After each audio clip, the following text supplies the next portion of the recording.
Queen Victoria's Jubilee, 1897 by Mark Twain. So far as I can see, a procession has value in but two ways: as a show and as a symbol. Its minor function being to delight the eye, its major one to compel thought, exalt the spirit, stir the heart, and inflame the imagination. As a mere show and meaningless like a Mardi Gras march, a magnificent procession is a sight worth a long journey to see. As a symbol, the most colorless and unpicturesque procession, if it have a moving history back of it, is worth 1,000 of it. After the Civil War, 10 regiments of bronzed New York veterans marched up Broadway in faded uniforms and bearing faded battle flags that were mere shot-riddled rags, and in each battalion as it swung by, one noted a great gap, an eloquent vacancy, where had marched the comrades who had fallen and would march no more. Always, as this procession advanced between the massed multitudes, its approach was welcomed by each block of people with a burst of proud and grateful enthusiasm. Then the head of it passed, and suddenly revealed those pathetic gaps, and silence fell upon that block. For every man in it had choked up, and could not get command of his voice, and add it to the storm again for many minutes. That was the most moving and tremendous effect that I have ever witnessed, those affecting silences, falling between those hurricanes of worshipping enthusiasm. There was no costumery in that procession, no color, no tinsel, no brilliancy, yet it was the greatest spectacle and the most gracious and exalting and beautiful that has come within my experience. It was because it had history back of it, and because it was a symbol and stood for something, and because one viewed it with the spiritual vision, not the physical.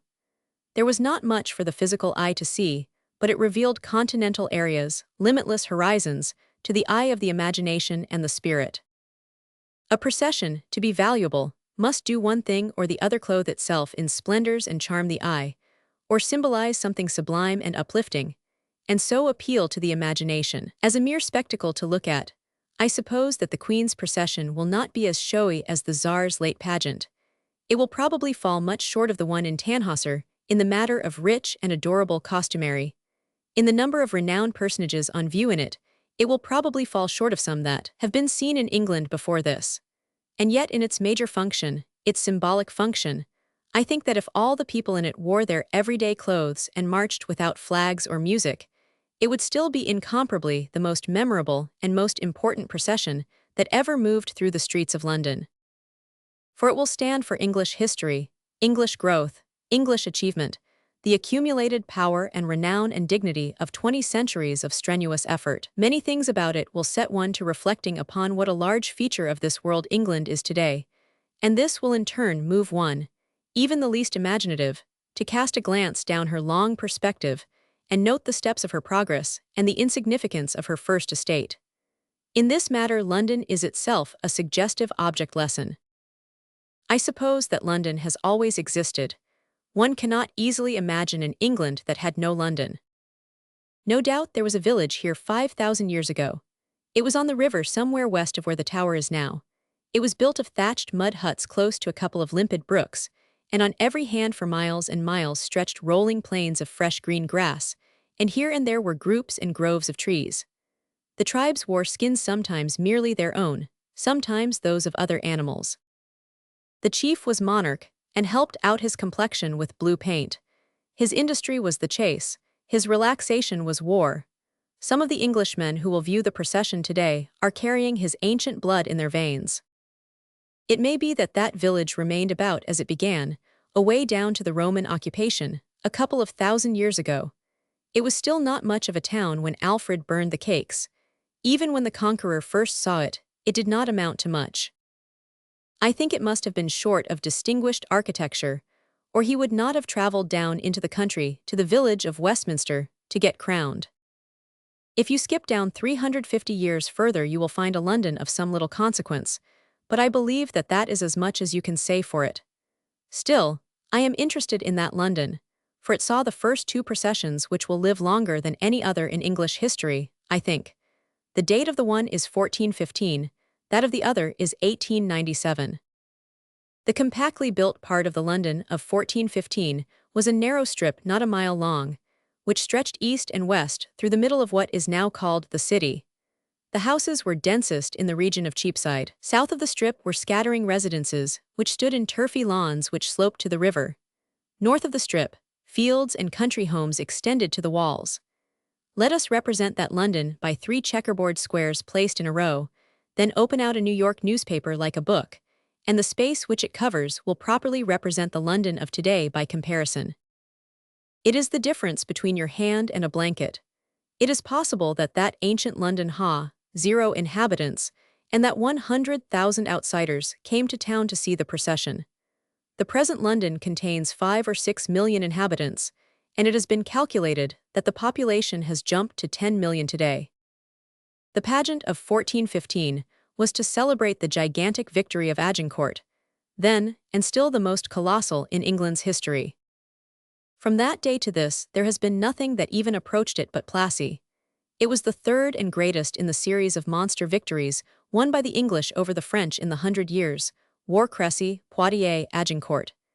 At Agincourt, according to history, 15,000 English, under Henry V, defeated and routed an army of 100,000 French. Sometimes history makes it 8,000 English and 0 French. But no matter, in both cases the proportions are preserved. 8,000 of the French nobility were slain, and the rest of the order taken prisoners 1,500, in number among them the Dukes of Orleans and Bourbon and Marshal Boucicaut. And the victory left the whole northern half of France in English possession. This wholesale depletion of the aristocracy made such a stringent scarcity in its ranks that when the young peasant girl, Joan of Arc, came to undo Henry's mighty work 14 years later, she could hardly gather together nobles enough to man her staff. The Battle of Agincourt was fought on the 25th of October, and a few days later the tremendous news was percolating through England. Presently it was sweeping the country like a tidal wave, like a cyclone, like a conflagration. Choose your own figure, there is no metaphor known to the language that can exaggerate the tempest of joy and pride and exultation that burst everywhere along the progress of that great news. The king came home and brought his soldiers with him, he and they the idols of the nation now. He brought his 1,500 captive knights and nobles, too we shall not see any such output of blue blood as that today, bond or free. The king rested 3 weeks in his palace, the Tower of London, while the people made preparations and prepared the welcome due him. On the 22nd of December all was ready. There were no cables, no correspondence, no newspapers, then a regrettable defect, but not irremediable. A young man who would have been a correspondent if he had been born 500 years later was in London at the time, and he remembers the details. He has communicated them to me through a competent spirit medium, phrased in a troublesome mixture of obsolete English and moldy French, and I have thoroughly modernized his story and put it into straight English, and will here record it. I will explain that his Sir John Oldcastle is a person whom we do not know very well by that name, nor much care for, but we know him well and adore him, too, under his other name Sir John Falstaff. Also, I will remark that 2 miles of the Queen's Progress today will be over ground traversed by the procession of Henry V. All solid bricks and mortar, now, but open country in Henry's day, and clothed in that unapproachable beauty which has been the monopoly of sylvan England since the creation. Ah, where now are those long-vanished forms, those unreturning feet? Let us not inquire too closely. Translated, this is the narrative of the spirit correspondent, who is looking down upon me at this moment from his high home, and admiring to see how the art and mystery of spelling has improved since his time. Narrative of the spirit correspondent. I was commanded by my lord the Lord Mayor to make a report for the archives, and was furnished with a fleet horse, and with a paper permitting me to go anywhere at my will, without let or hindrance, even up and down the processional route, though no other person not of the procession itself was allowed this unique privilege during the whole of the 21st and the 22d. On the morning of the 22d, toward noon, I rode from the tower into the city, and through it as far as St. Paul's. All the way, on both sides, all the windows, balconies, and roofs were crowded with people, and wherever there was a vacancy, it had been built up in high tiers of seats covered with red cloth. And these seats were also filled with people in all cases in bright holiday attire, the woman of fashion barring the view from all in the rear with those tiresome extinguisher hats, which of late have grown to be a cloth yard high. From every balcony depended silken stuffs of splendid and various colors, and figured and pictured rich tapestries. It was brisk, sharp weather, but a rare one for sun, and when one looked down this swinging double wall of beautiful fabrics, glowing and flashing and changing color like prisms in the flooding light. It was a most fair sight to see. And there were frequent maypoles, garlanded to their tops, and from the tops swung sheaves of silken long ribbons of all bright colors, which in the light breeze writhed and twisted and prettily mingled themselves together. I rode solitary in state, as it might be, and was envied as I could see, and did not escape comment but had a plenty of it, for the conduits were running gratis wine, and the results were accumulating. I got many ribald compliments on my writing, on my clothes, on my office. Everybody was happy, so it was best to seem so myself, which I did, for those people's aim was better than their eggs.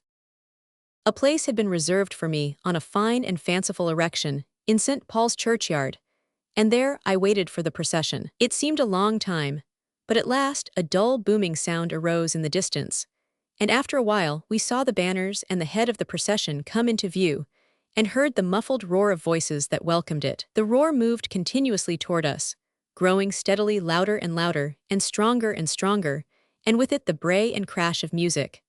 And presently it was right with us, and seemed to roll over us and submerge us and stun us, and deafen us, and behold, there was the hero of Agincourt passing by.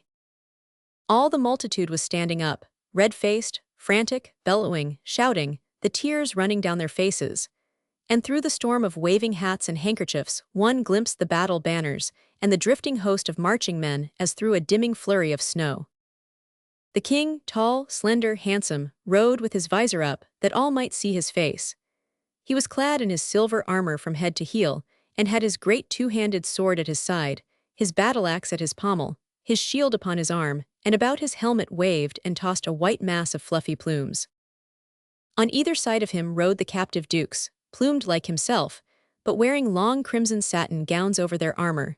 After these came the French marshal, similarly habited. After him followed the 1,500 French knights, with robes of various colors over their armor, and with each two rode 2 English knights, sometimes robed in various colors, sometimes in white with a red cross on the shoulder, these white-clad ones being Knights Templars. Every man of the 3,000 bore his shield upon his left arm, newly polished and burnished, and on it was his device. As the king passed the church, he bowed his head and lifted his shield, and by one impulse all the knights did the same. And so as far down the line as the eye could reach one saw the lifted shields simultaneously catch the sun, and it was like a sudden mile-long shaft of flashing light. And Lord, it lit up that dappled sea of color with a glory like the golden vortex in the west over the foundered sun. The introduction of this quotation is very interesting, for it shows that our literature of today has a circulation in heaven-pirated editions, no doubt. Mt. The knights were a long time in passing. Then came 5,000 Agincourt men at arms, and they were a long time.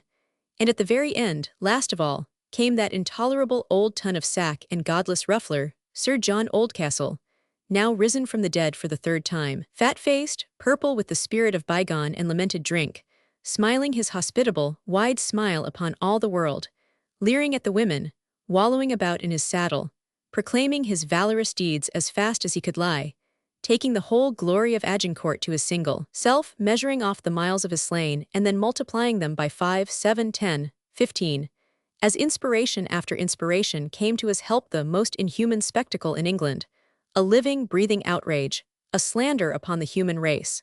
And after him came, mumming and blethering, his infamous lieutenants, and after them his paladins, as he calls them, the mangiest lot of starvelings and cowards that was ever littered, the disgrace of the noblest pageant that England has ever seen.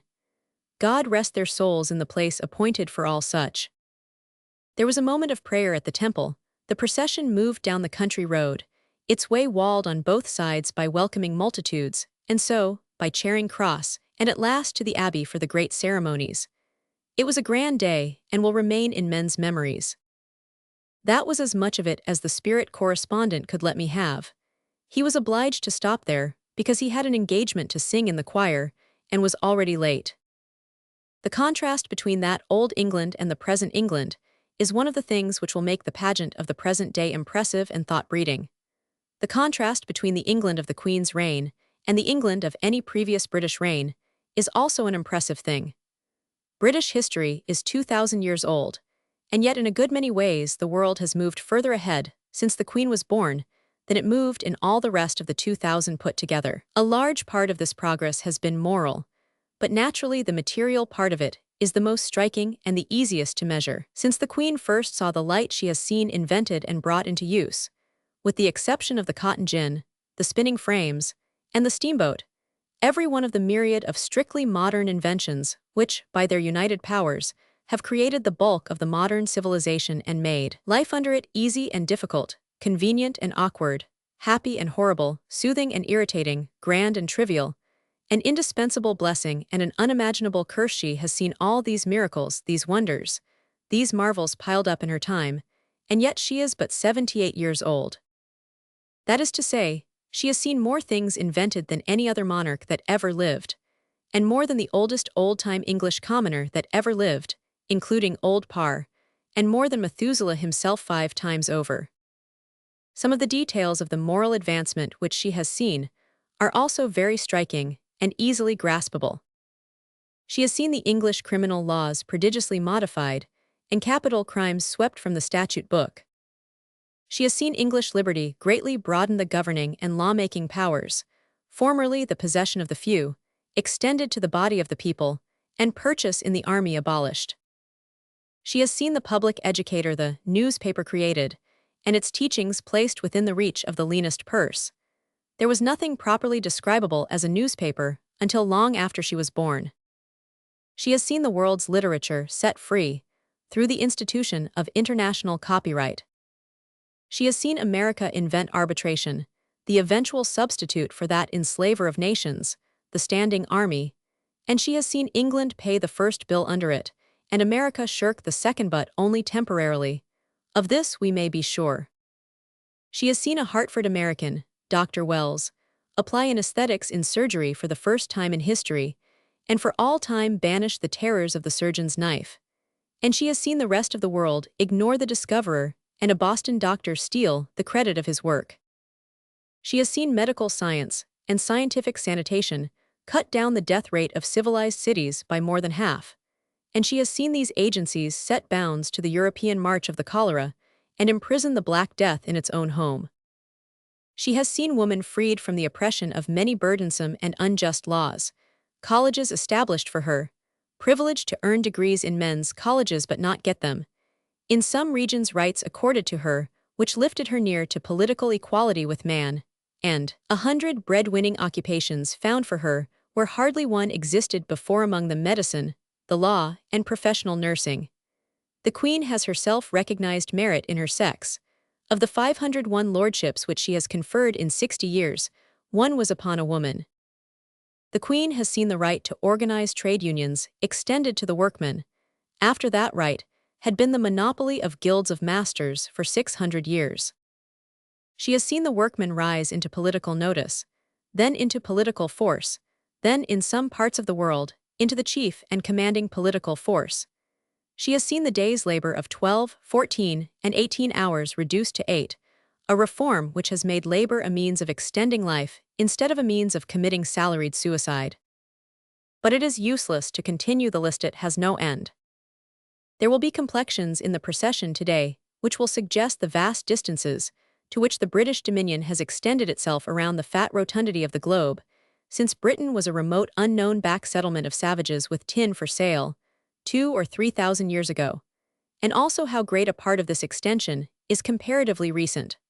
Also, how surprisingly speakers of the English tongue have increased within the Queen's time. When the Queen was born, there were not more than 25 million English-speaking people in the world. There are about 120 million now. The other long-reign queen, Elizabeth, ruled over a short 100,000 square miles of territory and perhaps 5 million subjects.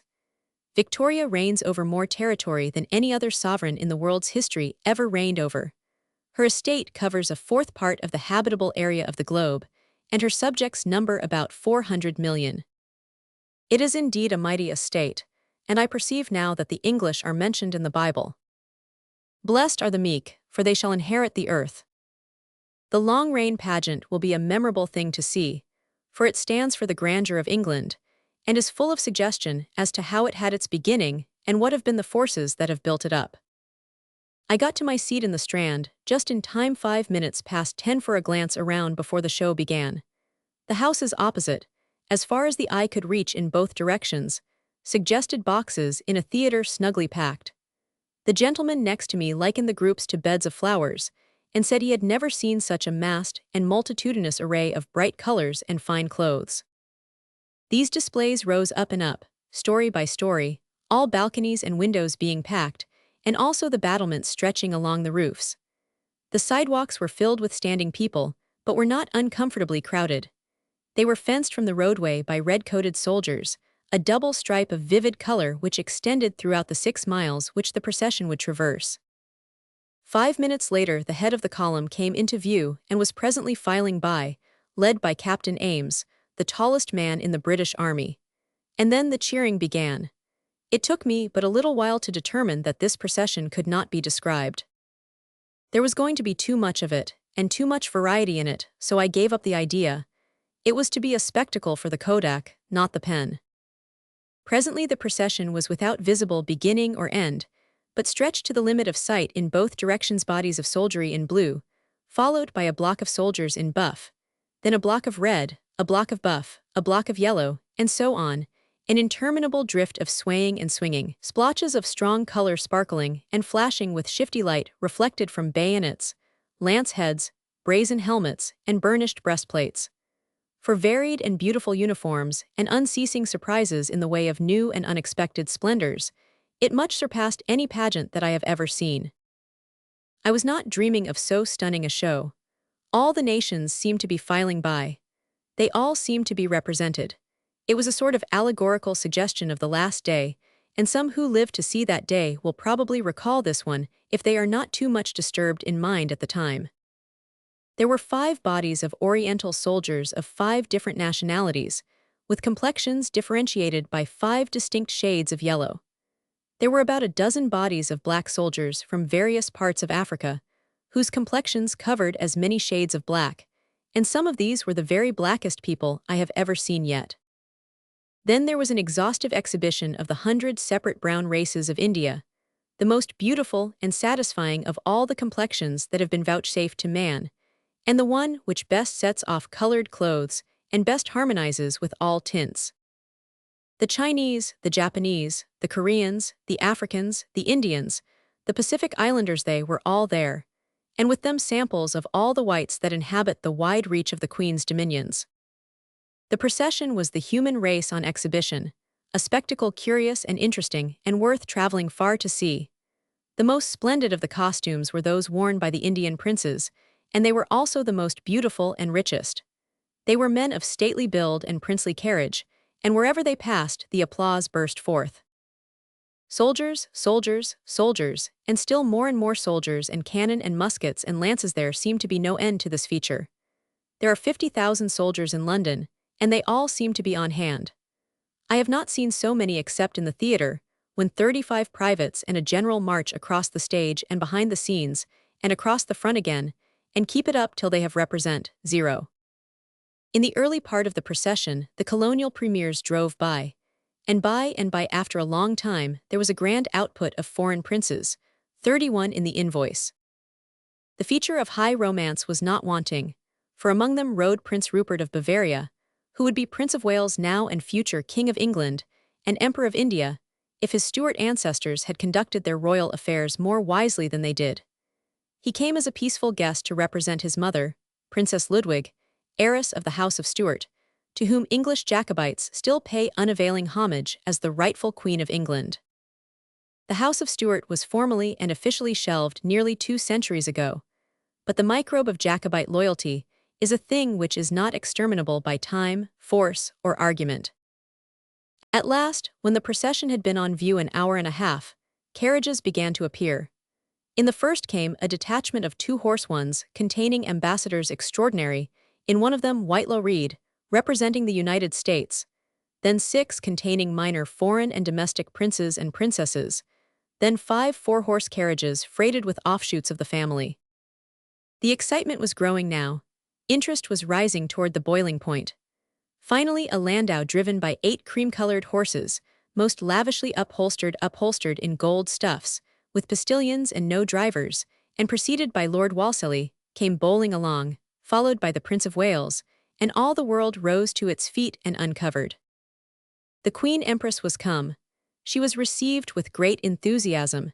It was realizable that she was the procession herself, that all the rest of it was mere embroidery, that in her the public saw the British Empire itself. She was a symbol, an allegory of England's grandeur and the might of the British name. It is over now.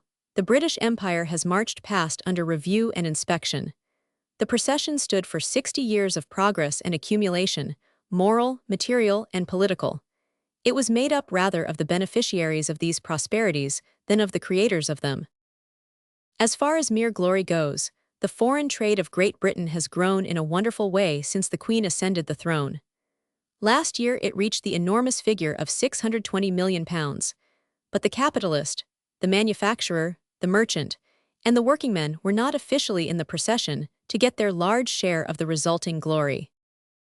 Great Britain has added to her real estate an average of 165 miles of territory per day for the past 60 years, which is to say, she has added more than the bulk of an England proper per year, or an aggregate of 70 Englands in the 60 years.